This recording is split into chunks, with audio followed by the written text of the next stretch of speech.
तो उस समय इसके कोई मायने विशेष नहीं थे। लेकिन जब ये आवाज़ हर उस स्वतंत्रता सेनानी के दिल से निकलने लगी जो भारत माता से प्रेम करता था, भारत माँ के स्वाभिमान के लिए लड़ता था, तो अंग्रेजों की जो पृष्ठभूमि थी वो कांपने लगी।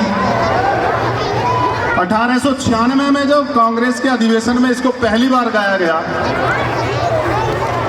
तो हजारों की भीड़ में वहाँ जो भारतवासी उस अधिवेशन को सुन रहे थे तो सबकी जुबान पे एक ही नारा था, वंदे मातरम। और ये शब्द स्वतंत्रता सेनानियों के लिए रामबाण का काम करता था। अंग्रेजों ने इसको बार बार रोकने का, बोलने का पर प्रतिबंध लगाया, लेकिन इसका विपरीत हुआ। जितनी बार इसको बाउंडेशन किया गया, जितनी बार इस पर प्रतिबंध लगाए गए, उतनी बार ज्वाला और तेजी से भड़की और 1857 से 90 साल लड़ाई लड़ते लड़ते एक दिन वंदे मातरम सफल हो गया। सन 47 को हम आज़ाद हो गए और उस तभी से आज तक हम हर वर्ष 15 अगस्त के दिन अपना स्वतंत्रता दिवस मनाते हैं और 26 अगस्त को गणतंत्रता दिवस। लेकिन मेरा मानना यह है, क्या केवल हमें अंग्रेजों के शासन से मुक्ति पाना ही आज़ादी है? अब 80 साल हो गए उसी को गाते रहें, उसी को रटते रहें। अब फिर से परिवर्तन की आवश्यकता है, फिर से हमें स्वतंत्रता चाहिए। और वो किससे चाहिए? इस भारत की अज्ञानता से, इस भारत के भ्रष्टाचार से, इस भारत की जो कुरीतियां हैं उनसे, जो भारत में योग्यता को सम्मान नहीं मिलता उससे। अभी आप जो बड़े बच्चे हैं, जो अभिभावक हैं, जो अध्यापक हैं, वो समझ पाएंगे मेरी बातों को। अभिव्यक्ति की आज़ादी के नाम पर हम कभी सैनिकों को पत्थर मारते हैं। अभिव्यक्ति की आज़ादी के नाम पर हम कभी अपने देश के प्रथम नागरिक, राष्ट्रपति और प्रधानमंत्री तक का अपमान कर देते हैं। अभी इस प्रोटेस्ट में भी आपने देखा होगा कि दिल्ली में एक प्रोटेस्ट हुआ, एक आंदोलन हुआ कि नीट की परीक्षा जो है बार बार पेपर फेल हो जाता है, लीक हो जाता है। तो ये तो बात सही है कि हमें शिक्षा में सुधार की आवश्यकता है, लेकिन ये कहाँ का संस्कार है कि उस अपनी स्वतंत्रता के लिए हम अपने बुजुर्गों का, अपने देश के महत्वपूर्ण व्यक्तियों का, अपने बड़ों का अपमान करना शुरू कर दें, अपने संस्कारों को खत्म कर दें। तो आज जो हम यहाँ इकट्ठा हुए हैं, हमें आज़ादी की आवश्यकता है अपने सम्मान के लिए, हमें आज़ादी की आवश्यकता है अपनी एजुकेशन को बेहतर बनाने के लिए, हमें आज़ादी की आवश्यकता है अंधविश्वास से आगे बढ़ने के लिए। तो आज हम सबको यहाँ से एक प्रण लेना चाहिए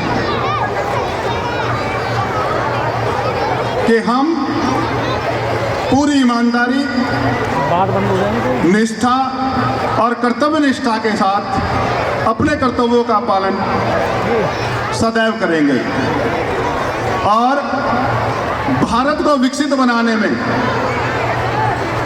अपना पूर्ण योगदान देंगे, चाहे वो शिक्षा के क्षेत्र में हो, चाहे वो विज्ञान के क्षेत्र में हो, चाहे वो खेल के क्षेत्र में हो, चाहे वो सुरक्षा के क्षेत्र में हो। यानी कि हर क्षेत्र में हम अपना पूरा योगदान देंगे, तभी भारत विकसित होगा, तभी भारत दोबारा से विश्व गुरु बनेगा। देखिए, 47 से पहले की बातें हम केवल अनुभव कर सकते हैं, हमने वो देखा नहीं था। लेकिन ये वास्तविकता है कि 47 से पहले भारत में ना तो कोई धर्मवाद था, ना जातिवाद था, ना गोत्रवाद था और तो और आरक्षणवाद भी नहीं था। इसीलिए तो भारत विश्व गुरु बना। यदि उस समय आरक्षण होता तो भारत विश्व गुरु ना बनता। जो गीत दुनिया गाती है ना, जब जीरो दिया मेरे भारत ने तब दुनिया को गिनती आई, वो योग्यताएं आज भी हैं। बेटा नहीं, जब गूगल दिया मेरे भारत ने, सुंदर पिचाई नाम सुनते हो, गूगल के डायरेक्टर हैं, कहाँ के हैं? इंडियन। तो गर्व से कहो हम भारतीय हैं। ये एक अनोखा उदाहरण नहीं है। अपने शास्त्रों को यदि आप पढ़ोगे तो पुष्पक विमान की रचना रावण ने की थी। ट्रांसपेरेंट जिसको हम बोलते हैं तो बहुत पहले हो चुका था। यानी कि किसी भी स्थिति में आप चले जाओ, हर विद्या भारत से आई है। आप टेक्नोलॉजी में जाओगे तो माइक्रोसॉफ्ट सबसे ऊपर कौन है, वहां भी उसके डायरेक्टर भी इंडियन है। और वो किसकी वजह से है ये सब? ये वर्तमान में जो गंदी राजनीति है। देखो पहले जब हम स्कूल में पढ़ते थे ना, हम भी तो पढ़े हैं ना कहीं, तो गाना गाया जाता था कौन सा, आओ बच्चों तुम्हें दिखाएं झांकी हिंदुस्तान की, इस मिट्टी से तिलक करो ये मिट्टी है बलिदान की। यानी कि हमारे पूर्वजों ने इसको स्वतंत्रता के लिए बड़े बड़े संघर्ष किए हैं, बड़ी लड़ाइयाँ लड़ी हैं, लाखों हजारों की संख्या में लोगों ने बलिदान दिया है। कितनी बहनों ने अपने भाई को खोया है, कितनी आदर्श माओं ने अपने पुत्रों को खोया है। अनगिनत लोगों की संख्या उस स्वतंत्रता के बलिदान में आहूत हो गई। और अब क्या है वर्तमान में? अब पता है कौन सा गीत गाया जाता है? नेताओं की डगर पर बच्चों दिखाओ चल के, ये देश है तुम्हारा खा जाओ इसको दल के। ये विचारधारा का अंतर है। अब ये नहीं सिखाया जाता कि आपके पास कर्तव्य परायणता होनी चाहिए। अब ये नहीं सिखाया जाता कि आप अपना काम पूरी ईमानदारी और निष्ठा से करें। जो मैंने शब्द बोला था भ्रष्टाचार, आज़ादी हमें उससे चाहिए। जो शब्द मैंने बोला है अंधविश्वास, आज़ादी हमें अज्ञानता से चाहिए। अब जब लोगों ने, हमारे आदर्शों ने हमको इस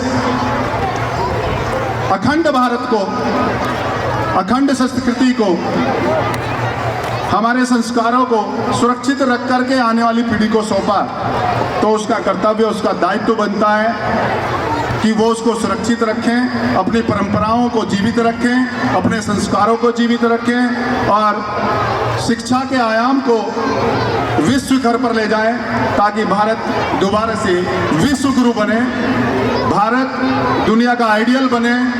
और आप देखते भी हो कि एक छोटा सा कार्य है जिसे आप योग गुरु के नाम से जानते हो। क्या नाम है उनका? योग गुरु के नाम से किसको जानते हैं? बाबा रामदेव। एक प्रक्रिया चलाई उन्होंने, योग करो, योग रहो निरोग। और 21 जून को क्या मनाया जाता है? योगा डे, योग दिवस मनाया जाता है। प्रक्रिया कहाँ से प्रारंभ हुई? आपके अपने देश, आपकी अपनी मातृभूमि भारत से।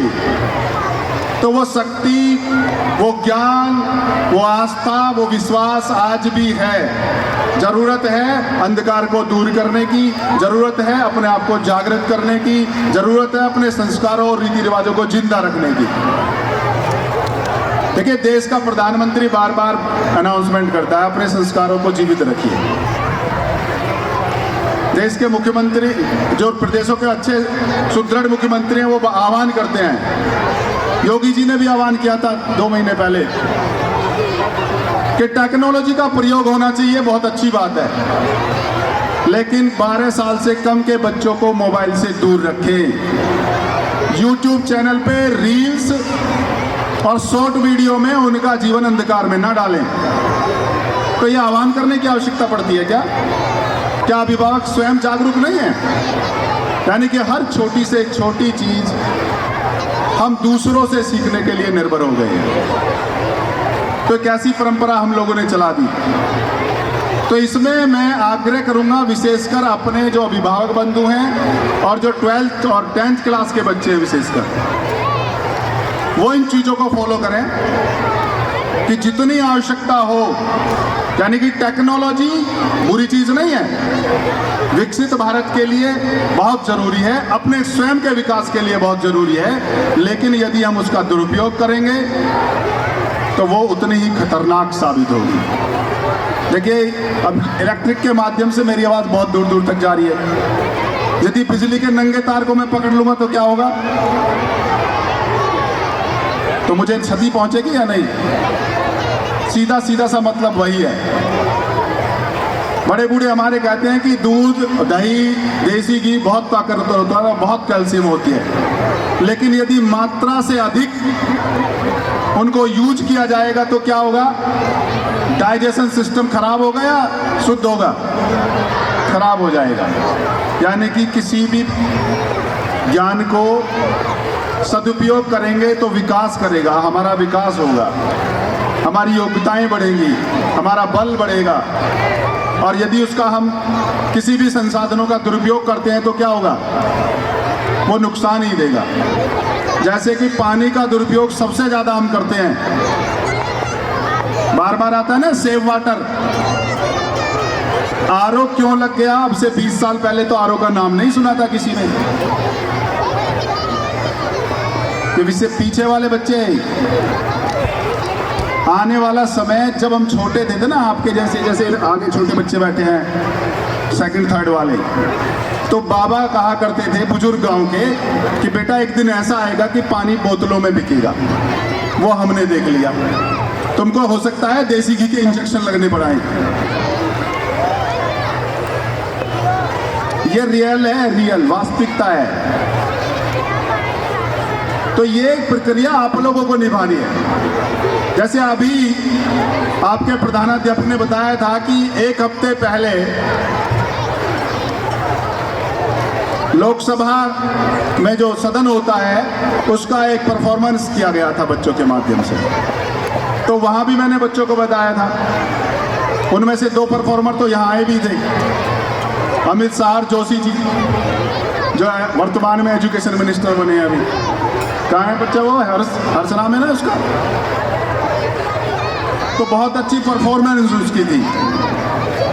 सीधा सीधा सा मतलब आपसे है कि आप अपनी गुणवत्ता को सुधारें, अपना टारगेट एक निश्चित कर लें। आज जो व्यक्ति उस पद पर बैठे हैं वो पहले नहीं थे और भविष्य में नहीं होंगे, ये भी गारंटी है। आज आप जिस क्लास में पढ़ रहे हैं, आने वाले नेक्स्ट ईयर में आप उस क्लास में नहीं होंगे। तो आने वाला भविष्य किसका है? आप लोगों का है। कोई राजनेता बनेगा, कोई डॉक्टर्स बनेगा, कोई इंजीनियर बनेगा।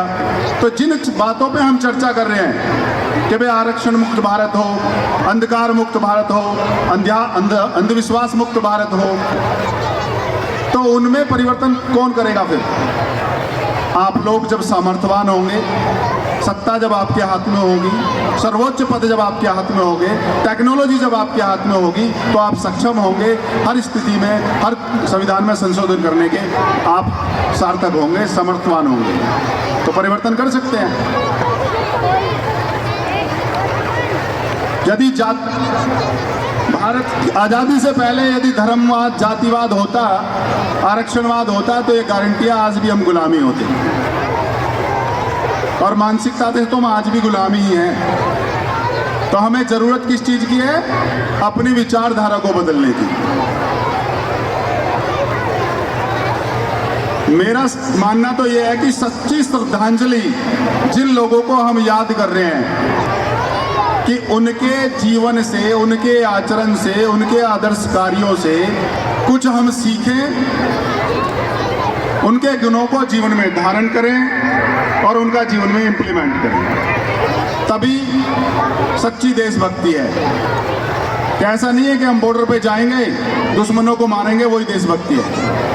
आप अपना कार्य ईमानदारी से करते रहें, वही आपकी सच्ची देशभक्ति है। आपका काम पढ़ने का है, आप ईमानदारी से पढ़ें, आपकी देशभक्ति है। आप इधर उधर शरारत करें, 4-4, 5-5 घंटे मोबाइल में इन्वेस्ट करते हैं, वो देशभक्ति का है।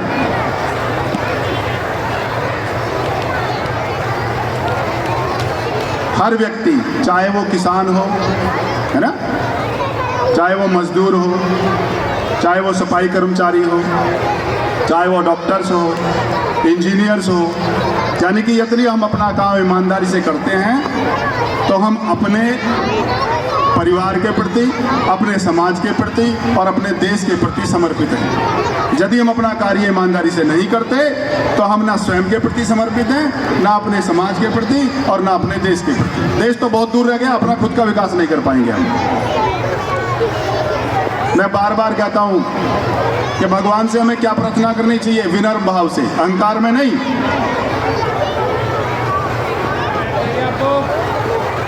मुझे पता है कि टाइम बहुत हो गया, आप सुबह 7:30 बजे से बैठे हैं।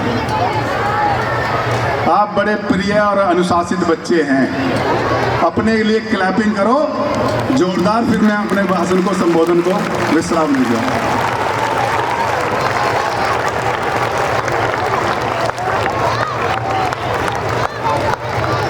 वो 2 लाइन में आपको याद दिला देता हूं जो बार बार आपसे कहता हूं।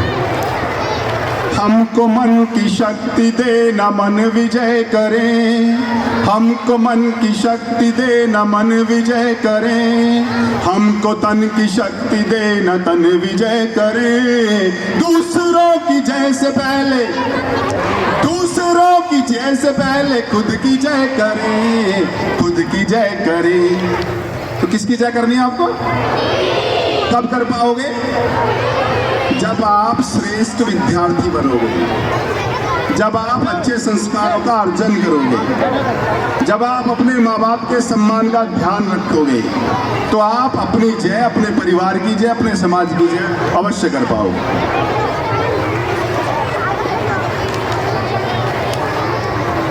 मेरे साथ जो ना जोर से बोल रहे हो, वंदे मातरम मैंने बताया था ना, 1875 में लिखा गया, 96 में पहली बार गाया गया और 47 तक वो तूफान का रूप लेकर के भारत को आजाद करा गया।